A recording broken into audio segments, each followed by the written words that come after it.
Life's like the music. You have up, you have a down, you have a long, you have the short notes.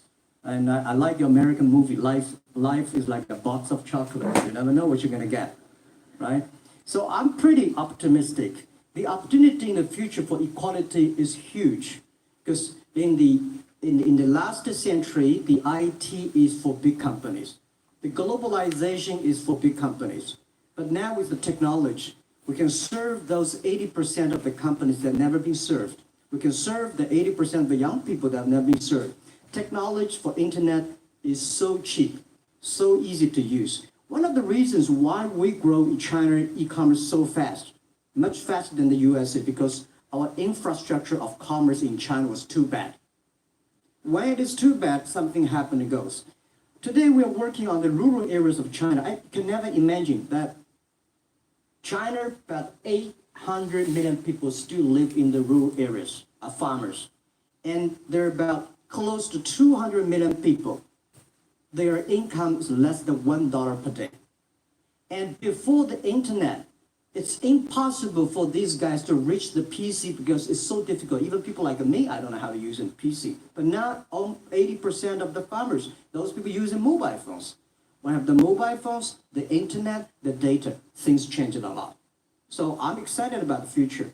People always worry. I love the young kids sitting there and talking about the dream, the hopes. Because if they have the hope, we have the hope. That's what I believe. And let's just take what you do. And I've loved every description I've ever heard about how you serve people, and your story about the bamboo farmers and your wife and her friends. It was fabulous. But where's this going? What are you going to do? What are your plans to maximize the use that people in remote rural areas of China can make of their cell phones besides ordering your product? How are you going to get it? Are you going to get them in the banking system through cell phones? How?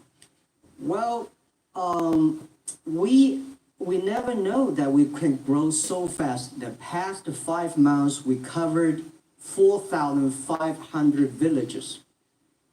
And these people, normally they use in very traditional way. It took them like we went to a rural area. It took the farmers 2 hours to walk to the downtown in the middle of the town and buy things. But today, because the mobile phone, and we can deliver things to their home, to their village within 72 hours. I remember last week I read a very interesting thing. This is amazing. There is a girl, she told me a story.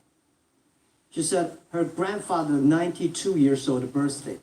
And for his life, he always wanted to try one Western style food. But he lived in the rural areas. There's no such restaurant food. So she said, I tried on the internet, book a restaurant dinner for Western food delivered to that village. And they finally immediately find one restaurant. There are 3 guys. They took like a 3 days bus from Shanghai to that village, made an Italian spaghetti and beef for them for this 92 years old birthday. And whole village was excited. Everybody says, wow, you can order food, Western style food. So buy almost everything. And also we're helping, there are a lot of farmers, they plant a lot of apples, great apples. But 90% of the apples rotted because there's nobody buy them. They normally buy track. If you sell the apples, they sell whole track. And using the traditional way, they can sell by whole basket of the apples. But now, because of the internet, they sell by one. Each apple they sell $1, or 1 RMB or 2 RMB for each. So the farmers see using internet, they can buy and sell using the mobile phone. That changed their lives. And I think it's exciting. And people need examples when they see, well, my neighbor made money through online for selling things. My neighbor buy much interesting things online. People start to learn. And more people start to buy the mobile phones. We cannot make all the mobile factories to cell phones to them. Only they know the mobile phone really works, helping change their lives instead of buying mobile phones. Just one more question, and then, do you think this will make the current problems like the current problem in China less likely? That is, if we'll have more market information and the market will drive where the investment goes, instead of the government trying to make judgments about, I better build another housing development or office development here, there, or yonder, and you wind up with a bubble. Well, if it comes from the bottom up, is it more likely that fewer bad things will happen? yeah, I think the last week I was in Seattle discussing about the China economy. I think you American people worry too much about the China economy. Well, you see, every time when you start worry about the China, it's better. Every time you think China's in problem, we'll get better. But when you have to say, you have a high expectation of China, China always a problem. Like parents have the expectation of the kids, are the same. But there's a big difference between American consumption, because people say, well, the economy is bad, so China consumption will be good low. No, totally different. You Americans love to spend tomorrow's money. And the other people's money, maybe. Or maybe the children's money. We Chinese love to save money. We are probably the largest country, the safe deposit in the whole world because we've been poor for so many years. When we make money, we put in the banks because someday we know the disaster is coming, so we can spend the money. So when the economy is bad, we still have the money to spend. You guys probably don't. You worry. And the second thing is China been focusing on developing for the past 30 years. China government so strong on investment, so strong on exporting, but they are too weak on the domestic consumptions. Domestic consumption is not driven by government, it's driven by entrepreneurship, driven by the market, not the government. So in the past 20 years, government is so strong. Now they're getting weak. It's our opportunity. It's our showtime to see the market economy, entrepreneurship, how we can develop the real consumption. I think if the China develop the great consumption, we have a 300 million middle class. In next 15 to 20 years, we got a 500 million middle class. We need to import a lot. So when we start to import, that's a great. I worry a lot when we export. When we export, we got a terrible sky, we have a terrible water, we have a terrible environment. When we start to import, we got to be better. So that's all the great opportunity, guys. Be happy about that. I'm serious. Wait a minute. I'm serious. Yeah. Worry about yourself. Don't worry about others. The reason some of us worry about China is we depend on you to buy our debt. However, I tried to be more Chinese when I was president. I saved a lot of money, so Good. Good. But I just wanted you to say that because I really believe that. I mean, I think you're absolutely right. The trend toward greater internal consumption I think, will remain unbroken in spite of whatever the difficulties are in the next few months. I think it's important not to overreact. You can't break the trend. You've got to clean up the land from chemical contaminants. You've got to clean up the air. You're going to do it. Yep. And a lot of Chinese will make a lot of money out of that. There'll be a lot of great new companies, and there'll be opportunities to import from other places. Yeah. So can you discuss your theory of what you're doing and other things in terms of whether it advances equal opportunity and social solidarity? Tell them what you think is going to happen. And what other kinds of, when your opening remarks, you just said technology is going to be active in this way in other areas of the economy. What do you think the next big opportunities are? But first, tell them just in 2 sentences what you're doing, because Jack and I know, and we haven't been clear enough. Explain it, and explain how you think that advances social solidarity and equality of opportunity. Our work is in the belief that access to health information is a basic human right. And that lab information, particularly because lab data drives 70% of clinical decisions, needs to be accessible to people before they're sick. So if you look at the word diagnose in the dictionary today, it says to determine the presence of disease from symptoms, which means by definition, we're determining that people are sick once a disease has already progressed. And our work is in being able to make lab testing accessible to people in time for therapy to be effective, and to do that in a way in which every person, irrespective of their insurance status, irrespective of where they live, can afford the ability to get a test done. So that means, in our case, we've invested the last 12 years in now developing hundreds of tests, many of which are less than $10. So $2 tests in the United States. And I think one of the amazing things about this country is that we have such an incredible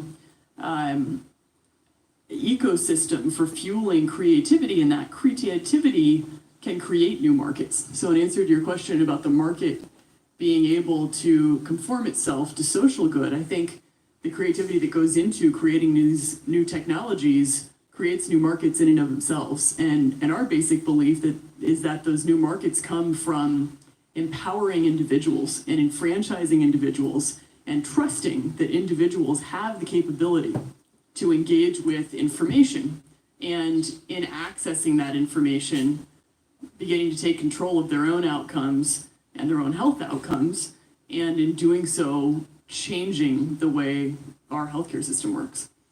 Think what this could mean for rural China, Yeah. for rural India, for Native American reservations in America, for the Mississippi Delta, for the remote areas of where all the jobs were lost from coal. You're all of a sudden giving people information. And one of the most important things I think we did in my second term as president in the healthcare front was develop this diabetes self-care program. And all of a sudden, Jack's company could be delivering the means to self-care based on your test. I mean, I think that this is a very big deal. We all want to live as long and as well as we can. And Craig Venner was here. We were joking about whether we'd make it to 100. But in the meanwhile, you want to keep people healthy. And if they're sick, you want to intervene early, not late. Yeah. Well, and if you look at, the ability to engage with this information, we have a $4 trillion healthcare problem in this country. 20% of it is type 2 diabetes, which is reversible. And we have 90 million Americans who do not know they are pre-diabetic. But access to information and the ability to engage with that information is the foundation for being able to change those outcomes and cost. Right? One more fact, and then I want to call on Jack. You founded this company 12 years ago, right? Tell them how old you were. I was 19. So, don't worry about the future. We're in good hands. It's okay. I was thinking about 19, where I am. 19, I've not passed the examination for university yet. I failed 3 times, but I think it worked out. I'm not good at schooling. Well, yeah, that's why I give confidence to a lot of young people in China. If Jack Ma can be successful, 80% of the people can be successful. People like her, we're jealous. Well, equality, I would like to make a little bit of technology helping, because yesterday I was joining the UN Women Conference about gender equality. And I think the first technology revolution happened 200 years ago in the UK, released the human body, the arm, stronger. The second technology revolution in the USA for energy, you can last long. But this technology revolution release the brain. So this century is not a competition who is stronger, whose muscle is stronger. It's who is smarter, who is soft, who can listen. It's the challenge of wisdom. So men, women equal. On the internet, you can never see he's a woman or man. On the internet, women can serve much better than men on the internet. You know, men talking about the business, talking about, you know, numbers, competition, they make business very cold. Women, they make business very cozy, lifestyle, and interesting. 50%, more than 50% of our shop owners, more than 5 million shop owners are women. And people love that. I mean, this is a great thing. I see that this century, we see more and more women leaders, on the state leaders, you know, presidents. In the future, we're going to General Secretary of the United Nations should be a woman leader. And this is the great century for equality. And I feel excited about that. Let me ask you, we're almost out of time, but one of the things that we haven't talked enough about here, not just here, but generally, is whether the leapfrogging we saw with cell phones, which was instrumental in your phenomenal business success and which will make it possible for you at the appropriate time to do what you've done on a global scale, hitherto unimaginable in all of human history for anybody to have any of their own health data. We've seen examples, but not the kind of dramatic penetration we need with energy and clean energy, and enough in a short enough time to avoid the worst consequences of climate change. So do you believe that, I mean, your country has done more than anybody else to try to put up solar panels, and some of your companies went broke because you overdid it, right? But beforehand, and you got to work out the phase out of the coal, the phase into the sun and all that.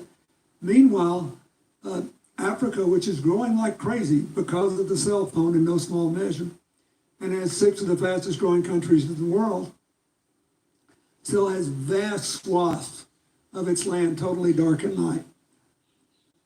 Do you believe that it's possible for us to scale up with distributed solar power rather than centralized as quick as we did with the cell phone?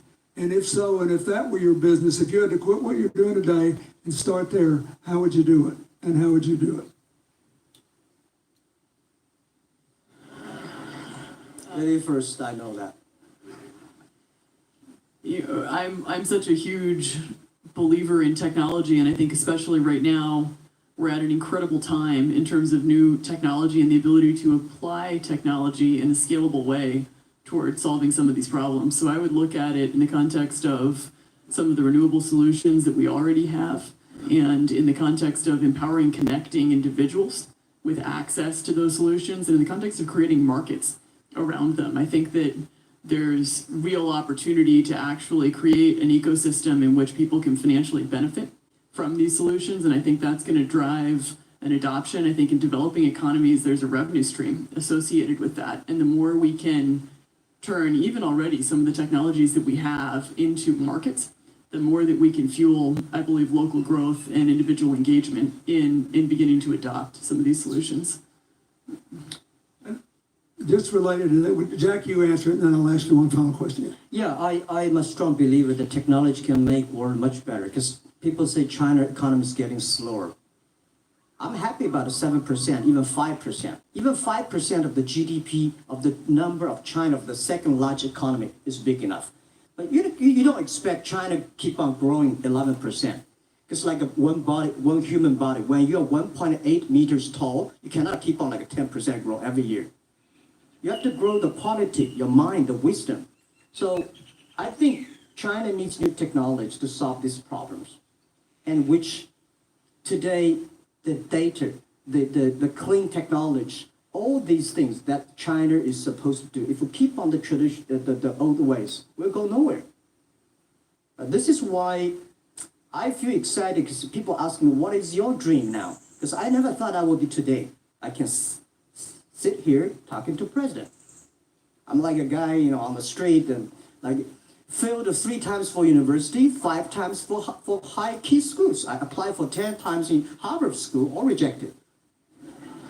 I never thought, because of the technology, because the internet gives me this opportunity. So I think when I retire, I don't want the Chinese people to have a terrible water to drink, unsafe for food, and the money we make all spent in the hospital. That's disaster.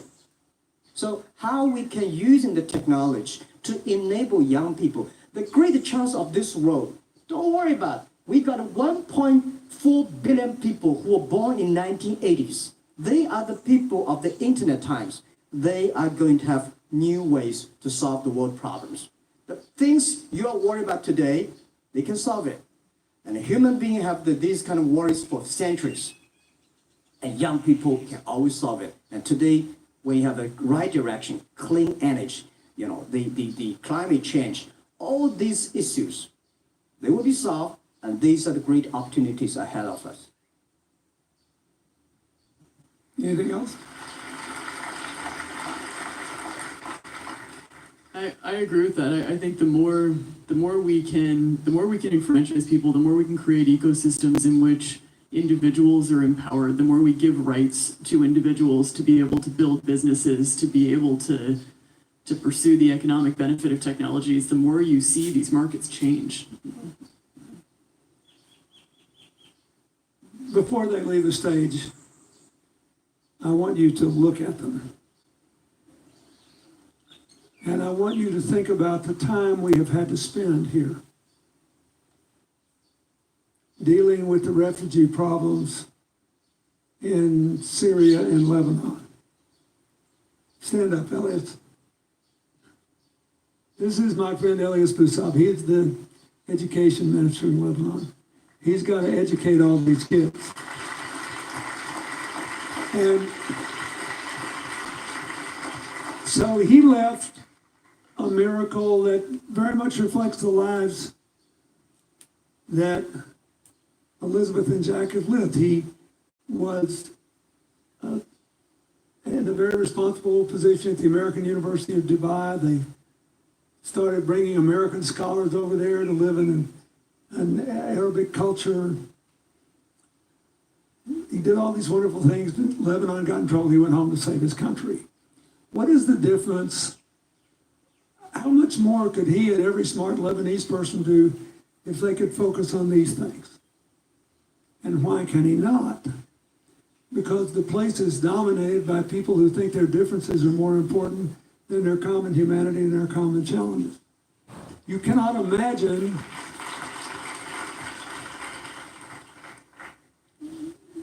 Jack Ma's proud of being Chinese. I like that.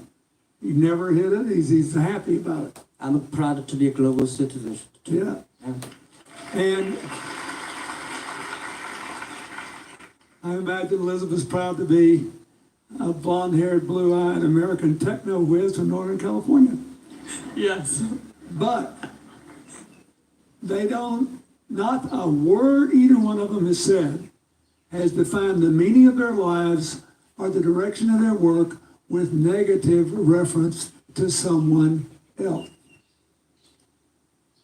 My friend Dikembe Mutombo, stand up. No, you don't have to stand up. It'll hurt you too much.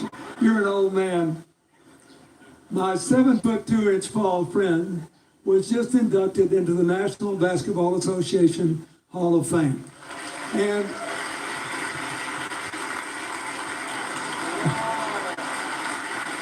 he, my whole family loves him.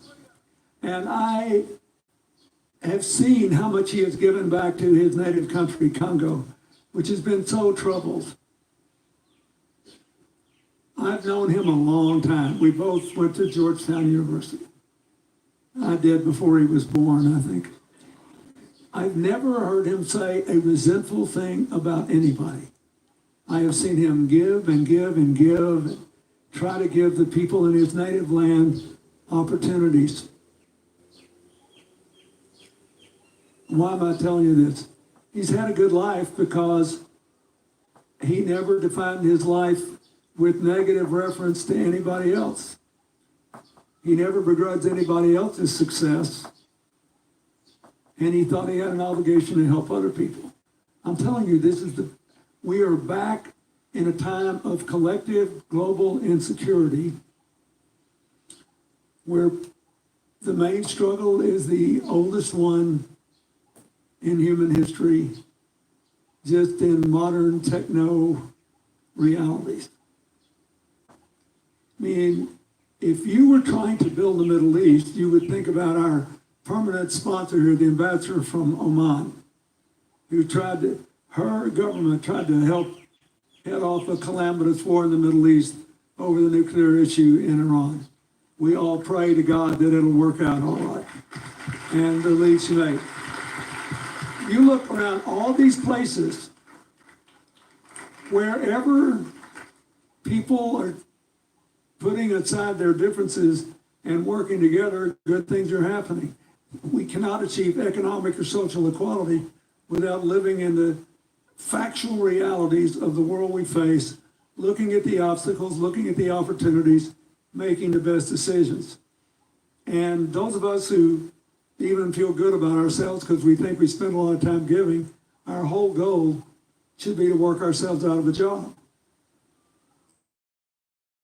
One of the things that Bill and Tanny Austin are sitting there with Starkey, they started giving away hearing aids, and then they decided, well, we better teach these young people how to speak. If they get the gift of hearing, they'll have to learn that. So they got into the education business. Sonny Barkey got into the education business and decided somebody ought to do something really dramatic to remind people that the only people that really matter are the teachers. So he gave the first Global Teacher of the Year award last year, and an international panel gave the prize to a teacher from Maine who promptly gave the entire $1 million to her school. Woman never made any money in her life. She gave all the money away immediately. The future is going to be forged by people who think of how to use the modern tools that we are given, as Elizabeth and Jack have, to create opportunity through empowerment. And it will not be a straight line. It's too many moving parts. But I just want you to think about that. The reason you feel good looking at them is that you identify with them even though they're different from you. And that's basically where we are all over again, and we can't slip back. We can't give up. That's why we had the Prime Minister of Italy and George Soros talking about the future of Europe, and George said it was coming apart, and the Prime Minister said, no, it doesn't have to come apart if it's about something more than economics. I thought it doesn't have to come apart if you will it not to. And you put yourself on the line for it. There are no guaranteed outcomes today, but you can guarantee that the trend is right. So go ahead, you were going to say something, weren't you? Yeah, I just wanted to add, I mean, as we're talking about the future and from my own experience and looking at all the faces here, I think a huge part of the answer to your question is also to raise our little girls with the stereotype that they can be the best in engineering and science and math, because when they do in all of these industries, it changes everything. And we need to do that in this country, and we need to do that as parents in other countries. You know? Yeah, I was thinking about what you say. I think about when you talk about problems, you normally is like a politician. When you talk about opportunities that the business people, I was thinking about how we can using this all the problems that change the problem become the opportunity. And I don't know. I just feel excited when people talk about problems. I think think about if you can solve one of them, that's the chance. And today, nobody live in this century has so many opportunities and so many tools they can use to change other people's life. And I think in the last century, which I call the IT time, this century is called the DT time, data technology. IT is to empower yourself, make yourself strong. DT is to empower the others. When you empower the others, you empower your future, yourself. So when I listen to you talk, I agree, and I think that's why we were born in this century. That's why how we can use the internet to help more people. Let's give him a hand. Thank you.